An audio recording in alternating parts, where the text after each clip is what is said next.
বলেন। আসসালামু আলাইকুম। আমি মোহাম্মদ গোলাম কিবরিয়া খোকন, চেয়ারম্যান এগান দক্ষিণ নবচন্দ্রপুর ইউনিয়ন পরিষদ, মোরাদনগর, কুমিল্লা। এম, আমার এলাকায় একটা ঘটনা, ন্যাক্কারজনক ঘটনা। অ্যাকচুয়ালি কি বলবো, বায়াচর গ্রামে আমার এই 7 নং ওয়ার্ড, ওইখানে ফজর আলী যে ঘটনা দর্শন বলতে অ্যাকচুয়ালি দর্শনের আমি আমি এলাকার স্থানীয় লোকদের সাথে আলোচনা করে জানতে পারলাম যে একটা পরকীয় ঘটনা, এবং ওই বিষয়ে কিছু টাকার লেনদেন আছে ফজর আলীর।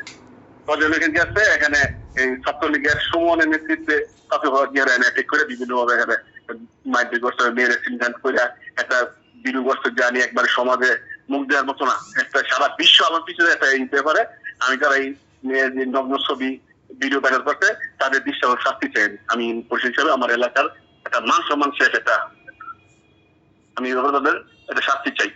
ধন্যবাদ।